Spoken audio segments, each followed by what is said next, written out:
Couple minutes, it would just, wouldn't be a good thing. So they have time to clean up.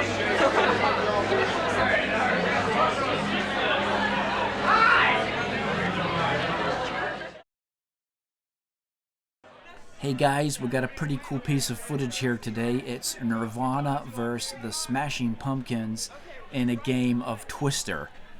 So this footage was shot back in September of 1991. Now this whole situation arose as part of an MTV program at Bill's Bar in Boston. That is the city where the Pumpkins and Nirvana had just finished up performing. It's fair to say both bands had downed a couple of cold ones at this point and decided that playing a game of Twister was a good idea. So there you've got Darcy Retzky, Smashing Pumpkins bass player. She's calling out the Twister numbers there. You've got Kurt, Kirsten, Dave, as you can see there. And you've got James Iha and Billy Corgan from the Pumpkins coming on in just a second. Now, as I say, this was September 91, so this was right at the time that Nevermind was released. Right in the same month. Nirvana hadn't become really big yet, but they were just about to. And the Smashing Pumpkins, on the other hand, they had just released their debut album just a few months back in May of 91, and that was Gish. And the funny thing is, too, just a few months before this footage you're watching now, that is where Courtney Love and Billy Corgan broke off their relationship, and Courtney went ahead and started to date Kurt, so. But we'll get into all that just a bit later. As for now, guys, let's check out the footage.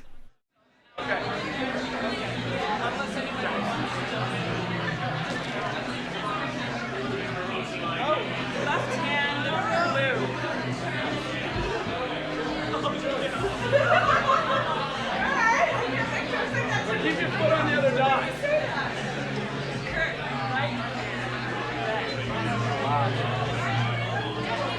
Put left hand back.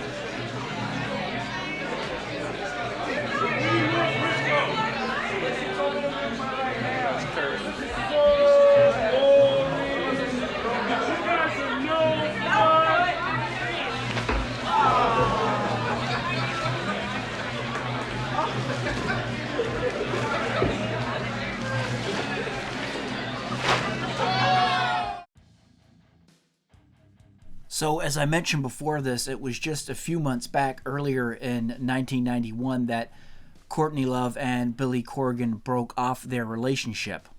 The story goes something like Courtney had found Billy cheating on her or something like that, and she broke it off, and then she was free to go and date Kurt.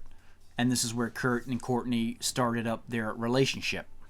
But the story with Billy Corgan, Kurt Cobain, and Courtney Love goes a little bit deeper than that. Around the time that Kurt actually died, Kurt was suspecting Courtney of having an affair with Billy Corgan. That has not been substantiated, and I'm not saying that she did. It was just something that Kurt was accusing her of. Apparently, right around the time that Kurt did die, Billy Corgan had asked Courtney Love to go on vacation with her, and she declined. So that's the story as far as that goes. But something real interesting I wanted to bring up was when Billy Corgan was doing an interview with Joe Rogan on his podcast. He was asked about the film Soaked in Bleach and what he thought about it. And it was real interesting what he said. A lot of people don't know, but I was sort of around for a lot of that stuff, so I know a lot of stuff that I've never sort of talked about. So for me, watching that stuff, it's like, A, it's replaying something I don't want to replay, and B, I know a lot of the stuff is not based on fact, because I was around for a lot of it, and no one's ever talked to me about it. Corgan continued. Yeah, so like that's I was around for the before, sort of during, and certainly a lot after. And I know a lot of stuff that, again, I know is not in the public domain. And so I go with what I know. Right. You know what I mean? So, two things there. He said he was there before. We know that. He had that relationship with Courtney Love. He said sort of during, so maybe he wasn't around so much at the time Kurt died, according to what he's saying. and he said he was there for a lot of the afterwards, so that's kind of interesting. And he says there that he knows a lot of stuff that is not in the public domain, and he's never talked about it. Well, I think he should.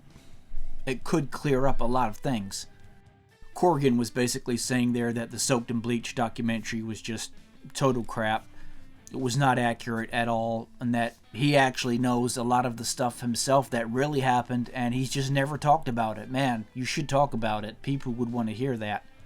People go into all sorts of conspiracy theories, and that isn't really why I'm bringing this up. I'm just bringing it up because Billy Corgan says he knows stuff from around that time that he's never talked about, so it'd be great if he did talk about it sometime.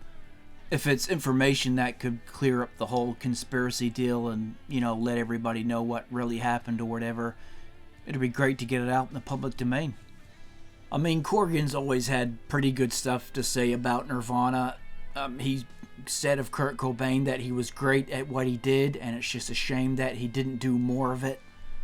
He certainly never really bagged Nirvana or put them down or anything like that. He seems to have some pretty decent things to say about them.